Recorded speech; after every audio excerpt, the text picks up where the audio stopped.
Alhamdulillah bil alamin wa salatu wa salam ala sayyidina Muhammadin sallallahu alayhi wa sallam.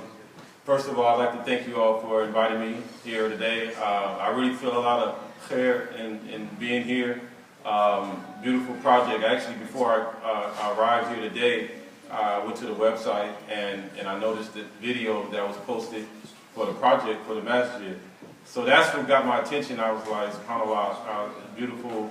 I'm always interested in seeing the Muslims do great things, and to see that project going forward, you know, it truly affected me, and it's an honor for myself to be here among you today. As Barbara mentioned, myself, my background, I just want to spend a little bit of time, a little introduction about myself. I was raised in higher, because the ladies cannot hear you. Okay.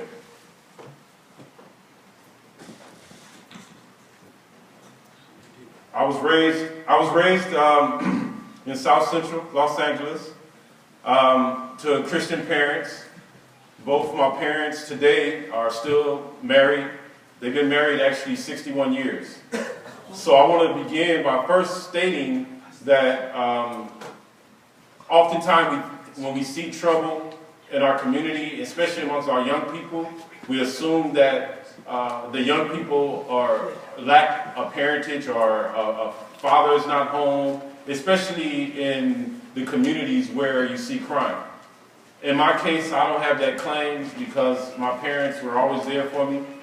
And the reason I'm mentioning this, because the work that I'm doing in the Muslim community today, oftentimes we see the same parallel.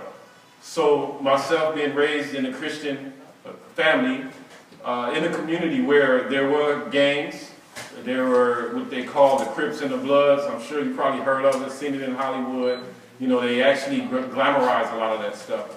But myself getting caught up as a young man, going to school, going to middle school, and once I reached high school, that's where more of the influences came in, friends, going outside of the home, and you begin to make that transition from having that influence of your parents over you to the influence of your friends. And there's actually a hadith where the Prophet Muhammad sallallahu alaihi wasallam talks about how that you're on the path or on the religion or the deen of your friends.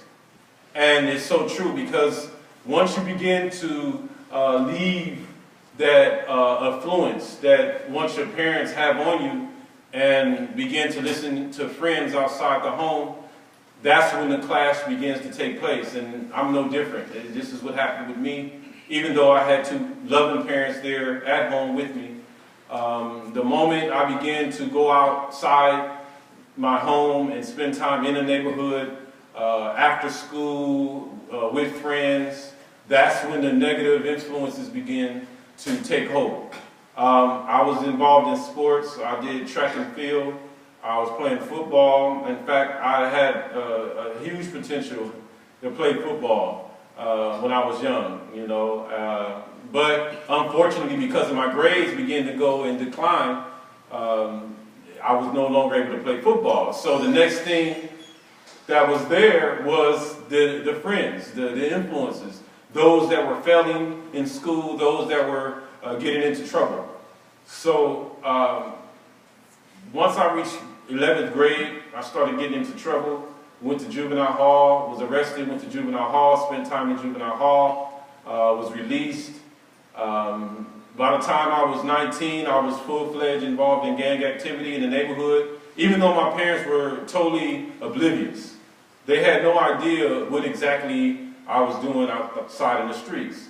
My parents are older, and I'm the baby of the family, and there was definitely a disconnect. There was a disconnection with what was going on with young people that were my age versus their age and their generation. So as I continued to progress, or digress, I should say, in that lifestyle of gangs, I ended up getting arrested and was convicted here in the state of California, and I served 21 years in prison. Close to 22, actually, more than 21. So 22 years of my life was incarcerated. I was a young man when I went to prison, 19 years old when I went to prison. And during that time that I was in prison, before getting there, see what happens with, especially with teenagers, they make it seem like, you know, having muscles, being tough, being this guy that's looked at and, you know, he's all right, he's cool, he's somebody that I want to be around. This is an illusion. And once you get there in that place, you realize that the only people that truly care is your parents. Those are the only people that's going to be there for you to support you once you get in prison. And all of those friends that you thought were your friends when you were in free society are no more. And many of them, my friends, actually lost their lives. Many of the people that I ran the streets with during that period actually lost their life. I only had maybe 2 or 3 friends from my era that are still living, that's still alive. And the ones that actually are alive and doing well some of them actually become Muslim as well. So it's, again, in the theme of this talk is to transform the power of Islam. So during this period that I was incarcerated, and I was at a maximum security prison, and I was still getting into trouble when I was incarcerated at Old Folsom State Prison here, and I ended up going to solitary confinement for attacking a prison guard. And when I was inside solitary confinement, when you're there, you're in a very small space, maybe a 6 by 6 space, and the lighting is bad, you can't see, and that's probably why I wear glasses today. You know, that's why I think he likes to make the parallel between myself and Malcolm X, because the lighting is real bad. So the only thing they allow you to do in that type of environment is to read. There's no access to any outside folks or anything, visits, etc. So you're pretty much in a solitary confinement in the cell 23 hours a day. And they let you out for a shower for 10 minutes and 30 minutes every 3 times a week. That's the only time you come out your cell. And during that period of time, I asked for something to read, and I ended up with a 1992 World Almanac. And during this time I was reading this World Almanac, I was also reading letters from my father, telling me if I didn't change my life, that I was never going to get out of prison. And, you know, I reflected deeply on that statement. So as I was reading this World Almanac, I started reading about the various religions of the world. I read about Hinduism, Judaism, Catholicism. I was raised as a Christian, so I didn't want the Bible. I already knew the Bible, right? And it didn't keep me from prison, so I figured, you know, let me try something different. And I felt like I needed structure in my life. So when I got to the section on Islam in the World Almanac, now bear in mind, I had never met a Muslim, never been around Muslims, never. I didn't have no contact or association with Muslims at all prior to this. So as I'm reading the section on Islam, one of the first things it mentioned was Tawheed, oneness of Allah. That attracted me right away. Then I noticed it said 5 prayers a day. And it was spread out through the day. From the dawn prayer to the noon prayer. And I was looking at that, and I seen structure in that. I said, you know, if I'm praying 5 times a day, that's going to keep me right. I don't see myself doing the things that I've been doing if I'm praying 5 times a day, right? So that was an attraction. Then I seen the remaining pillars about fasting. I said, fasting, going without food and all. So I'm like, wow, this is something else, discipline. I see discipline. I need discipline. That's what I started telling myself. I need this discipline. I seen the fasting. Then all of these other things that were mentioned. So after I got through that section on Islam, I asked the prison guards for a Quran. Because I noticed in there in the bottom the references was Holy Quran. So I said, I need a Quran. So they immediately came back with a Bible. They said, this is what you're looking for? I said, no, I asked for, I know what that said. I know about the Bible. I need a Holy Quran. The holy book of the Muslims. That's what I said. And they said, well, I don't think we have any of those here. I said, well, you need to find me one. Because I was kind of rough around the edges still. You got to keep, I was still that kind of rough around the edges guy. So I said, I need a Quran. I need a Quran right now. So they said, we'll try to find you a Quran. So it took them about 2 or 3 hours almost. And they finally came back with the Quran, Yusuf Ali translation, with the Arabic. And that was actually, I was happy that it had Arabic, even though I didn't expect that. So when I opened it, it was awe-inspiring. As soon as I seen that the English was there and I seen the Arabic, I said, this is something from God. I knew it was something real when I seen the Arabic there. So immediately after I began reading Surah Al-Baqarah, I started at the beginning, read Surah Al-Fatiha, and began reading Surah Al-Baqarah. And maybe halfway through the surah, I said, I'm a Muslim. Because I didn't have a concept of Shahada. I didn't know I had to go through a process of declaring my Shahada. So I said, I'm a Muslim. That's it. I put the Quran on my bed. I said, I'm a Muslim. And so I was kind of excited. I was pacing on the floor in the cell block. And so I went to the cell door and I told him, I said, all of my friends, my old comrades, all inside the solitary confinement, where we actually yell out the cell doors and everything. I said, hey guys, from now on, don't call me my old street name anymore. They're like, what are you talking about? I said, I'm a Muslim now. They said, when? How did that happen? How did you become a Muslim? I said, I'm a Muslim. So from now on, don't call me Dre Dog anymore. Don't call me by those street names anymore. I'm a Muslim. So they was like, well, okay, whatever. And from there, I went back to the Quran, and I began reading some more of the Quran. I started writing letters. I wrote a letter to the chaplain, and I don't think they had a facility chaplain, so they forwarded to another facility, and I finally got a reply, and they sent me a journal, a Muslim journal, and it had all of the masajids in the back. It had all of these masajids in the back of the Muslim journal. And I started writing all of the masajids that I seen on there. Asking for Qur'ans, asking for literature, and I wasn't getting any reply. So by the time I got out of solitary confinement, I actually spent a year in solitary confinement. And once I came out of solitary confinement, everybody was wondering what the reaction, what the response was going to be with the population, because they knew I was a gang member when I went in there. And now I'm coming out and I'm saying I'm a Muslim. So immediately the brothers was there, there was some Muslims there, and it was like, hey, there's a process you have to go through and to become Muslim. I heard you became a Muslim in solitary confinement. Anybody there to give you Shahada? And I'm like, no, I don't know what you mean, Shahada. What's that? And they're like, well, you have to, go into the masjid.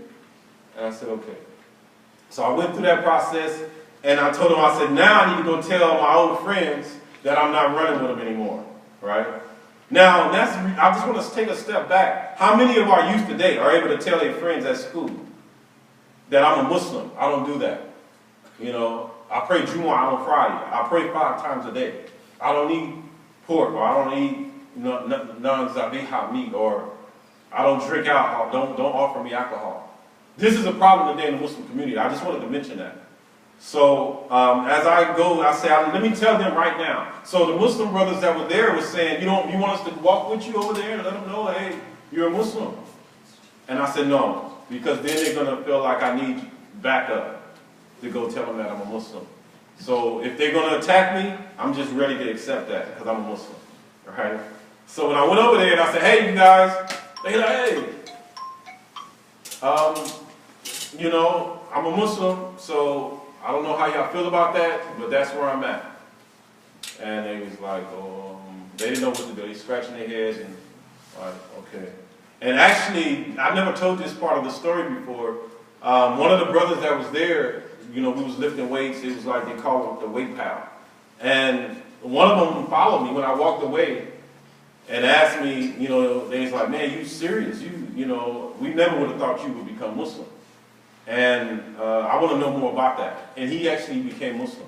He's Muslim today. So this brother actually became Muslim. His name Abdul Qawi. And just because of that experience, it affected him. Allah guides who He please. So just fast forwarding now. As I said, I served 22 years in prison. So I was serving a life sentence, which means I have to go to the parole board every so many years.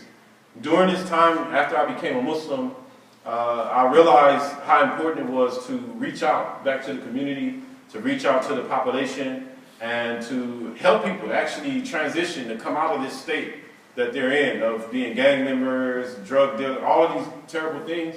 And this is how the organization that Barbara and I have formed, called the Timeless Group, came about. So I started off by actually just saying, hey, I'm going to have these workshops in the chapel area.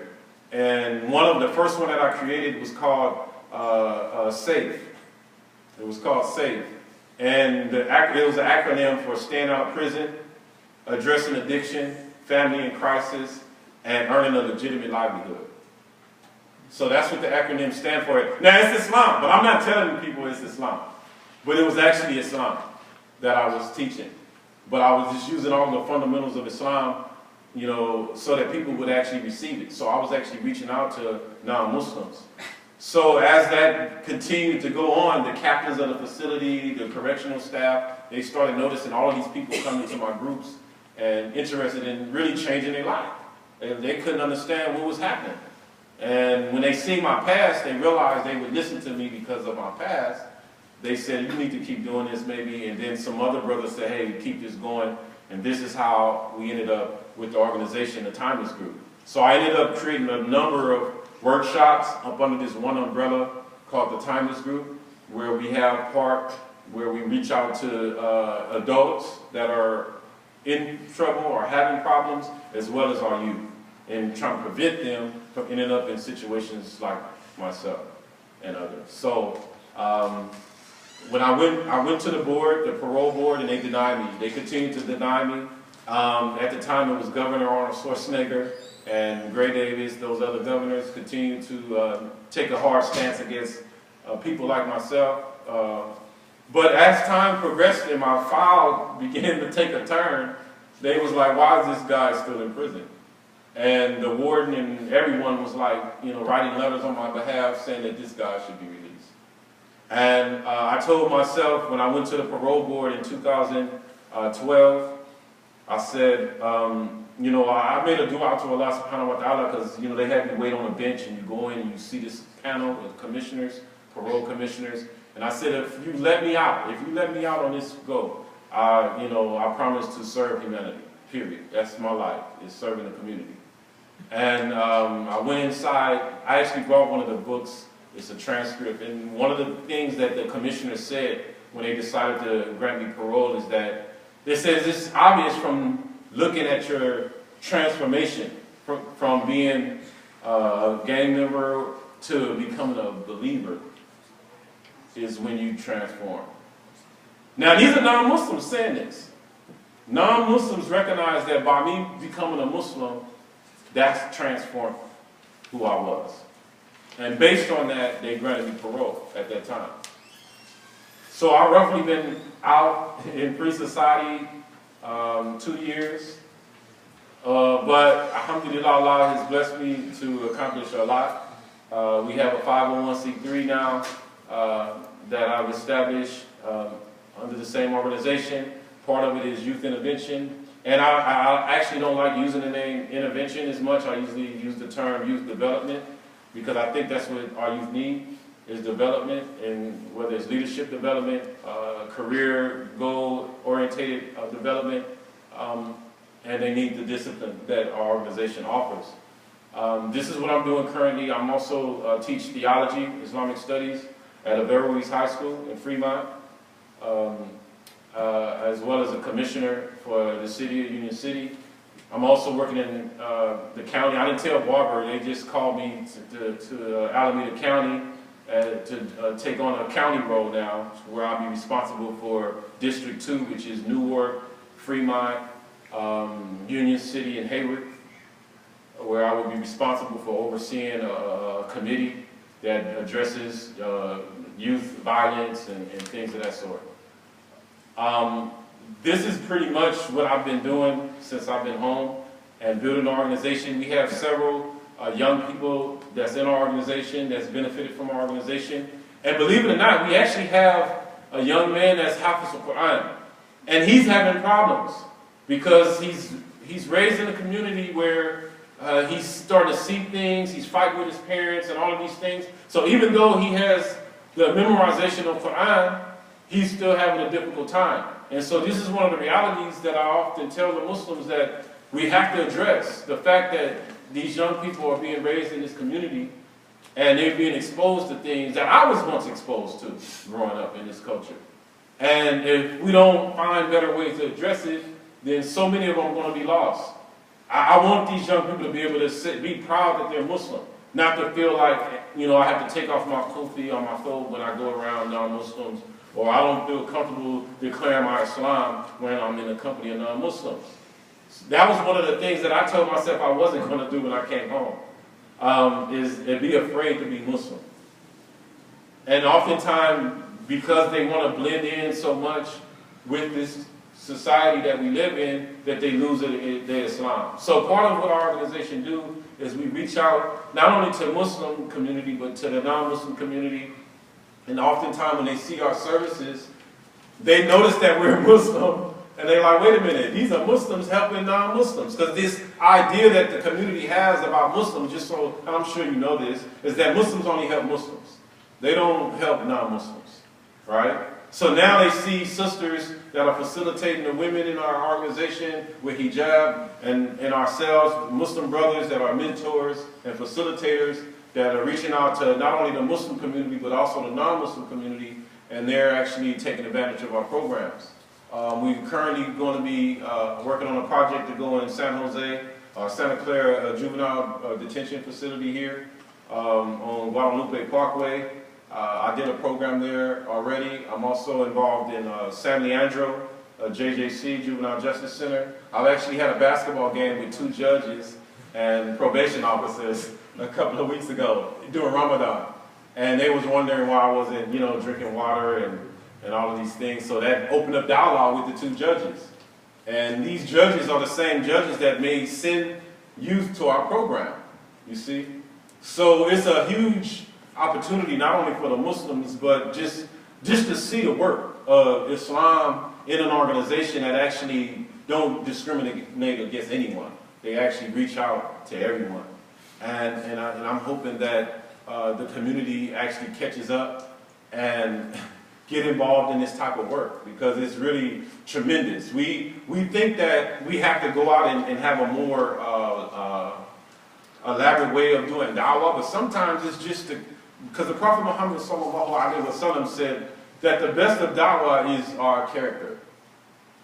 There's a hadith that says that the best da'wah is our character, our behavior, the way we treat people, the way we interact with people. This is da'wah.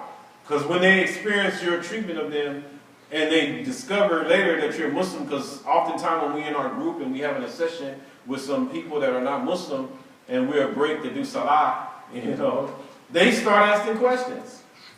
So this is a huge opportunity for the Muslims to get involved in our organization, to support what we're doing. And I want to leave some time for questions, and I really didn't go too deep into some of those things because I bear in mind of young people here as well. So.